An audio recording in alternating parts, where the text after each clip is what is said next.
UFC 321 full card breakdown. First fight on the card, we have Jacqueline Amarin versus Mizuki Inoue. Gonna go with Jacqueline by submission. She's a decent fighter, has good finishing abilities, and is on a win streak. Whereas Inoue is kind of a decision merchant who wins some and loses some. So yeah, gonna go with Jacqueline by submission to start off the card. Next fight on the card, Azat Maxim versus Mitch Raposo. Gonna go with Mitch by decision, securing his first victory in the UFC. He's down now at flyweight, which is where he fought on the regional scene and is probably a better fit for him. I'm going to be honest, this might be a little bit of bias because he's a local fighter and I've seen him fight live, and I really do kind of want to watch the guy win. But also, Azat, kind of like Mitch, has lost two straight and hasn't really looked super impressive in his last couple fights, especially against his last fight against Tagir Ulanbekov. He really looked pretty bad.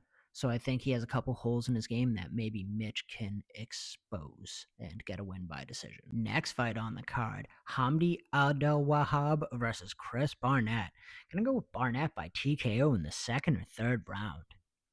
Hamdi just hasn't fought anyone good and only has 5 professional fights in total. He has a couple bare knuckle fights, but that's more of a brawl. But if you talk about Barnett, Barnett has been fighting for well over a decade and been fighting all over the world. He's fought every type of opponent and every type of style. So he can definitely handle a brawler like Hamdi who's going to, blitz in and try to get a quick knockout. I think Barnett can weather the storm and hit him with some shots that Hamdi's never seen before, like a spinning head kick or something. And I definitely think he's going to put Hamdi out bad in the second or third. Very confident with this pick. Next fight on the card, Nathaniel Wood versus Jose Delgado. I'm going to go with Nathaniel Wood by decision. I think his experience and his fight IQ will keep him out of danger in the first round. Here's the thing, Delgado has tremendous power for the division, and all of his wins are in by finish, but I kind of want to see what happens when he gets taken in deep water. Can he still land that knockout blow? His 2 knockouts in the UFC were against Connor Matthews and Hyder Emil, so they're not exactly the most noteworthy names. But like I said, Delgado has really good power. I just think Nathaniel Wood's seen it all and can keep himself out of danger. I wouldn't say this is a lock pick, though. Don't be surprised if Jose Delgado lands a shot and puts Nathaniel Wood snoring in the middle of the canvas. Next fight on the card, Walter Walker versus Louis Sutherland.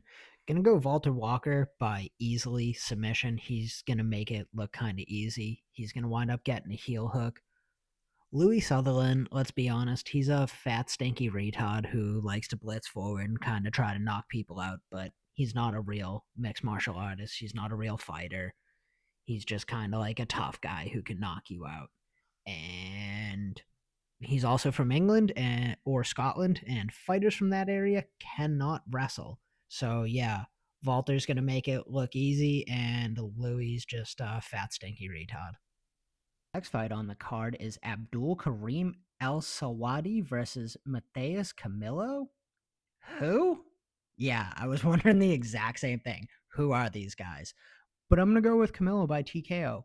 Let's be honest, these two aren't really the most known fighters, but it's a perfect opportunity to win the fans over and put yourself in the division map by having an impressive performance. If you put someone stiff in the middle of the octagon, or you get a really good submission or dominate a guy, you can win over a ton of fans in a packed UFC card and quickly turn your career for the better.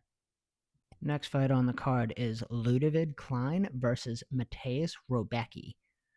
Probably going to go with Klein by decision, especially because that's always how he wins. It's almost always by decision, so that would definitely make him a decision merchant, but I think he's going to wind up winning it. He's a good fighter with a fair amount of momentum until he fought Gamrot, who was able to kind of take Klein down at will. But Rebecki doesn't have the wrestling capabilities as Gamrot, so I don't think he'll be able to take Klein down at will. Rebecki kind of also gasses in the fight and will eventually slow down, and I think Klein will be able to control him and just kind of pressure him against the cage and get a decision. I do see Rebecki gassing out, but I really don't see Klein having the skills to get a finish. He's probably going to get a decision like the decision merchant he is. Next fight on the prelims, Ikram Eliscara versus Park Jung Hoon. Gonna go with Ikram by TKO. Ikram's really good, and people don't give him the respect that he deserves because he got slept pretty bad by Hamzat and wound up on his highlight reel. He also got slept by Whitaker a couple fights ago, but let's be honest. Those two are UFC champions and are extremely good. They're the top of the heap. Uh, Jun Young is good too, but I think he's going to gas out towards the end, and Ikram's going to find an open to finish him off with some nasty ground and pound or a standing TKO. Next fight on the card, Nasrat Hopcroft versus Quillen Salkill. Gonna go with Nasrat by decision. He's on a 5-fight win streak, and he's fought in some fairly good competition. Quillen himself is on a 3-fight win streak inside the UFC, but some of his wins are against Yanal Ushmas and the always dangerous Anshel Jabli. So he hasn't really fought the best competition in the UFC, so this is a big step up, but I honestly think Nasrat is going to wind up getting the decision. And now for the main card. First fight on the main card, Alexander Rakic versus Azmat Mirzakhanov. Gonna go with Mirzakhanov winning by TKO. Don't get me wrong, Rakic is really good and he's fought really good competition, but he has not looked the same since his knee injury and has yet to get a victory since then. I truly think when the body is done, it's done, regardless of skill set, and that might be happening with Alexander Rakic. Mrazkanov's going to come forward, swing heavy like he always does, which will eventually overwhelm Rakic.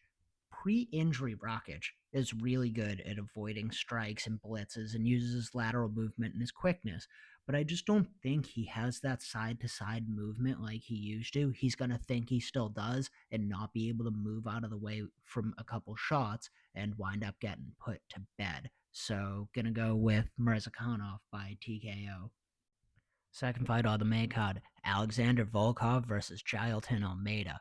Gonna go with Volkov winning by decision. I think this is actually gonna be a really good fight. Um, I think Volkov's striking is going to play a big part in this, especially in the later rounds. Almeida might eventually start to fade. He's a real pressure heavy wrestler. He's got a ton of muscles. It's hard to not gas out like that. I think he's going to get his takedowns and constantly go for them in the first round, the second round. That's kind of what he does. But I think Volkov is really good at weathering the storm, and he's going to eventually get back to his feet, especially in the later rounds, and land some shots on um, Almeida's chin and put him to bed. Volkov's really good. He just hasn't really gotten his flowers. Almeida's more of an up and comer, so I think Volkov's just going to wind up putting a beating on a very gassed out Jailton Almeida in the later rounds. Third fight on the main card, Umar Nurmagomedov versus Mario Bautista.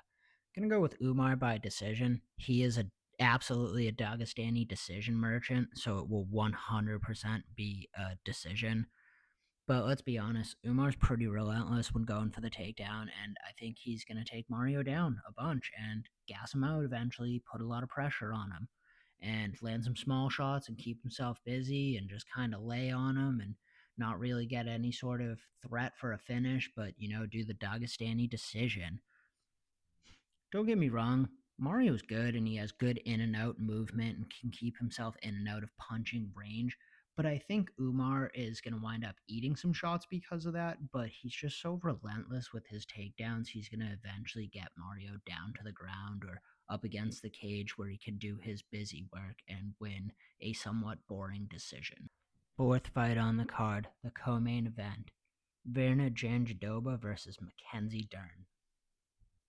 I got Mackenzie Dern winning by decision, and no, this is not some kind of simp pick. No, not at all.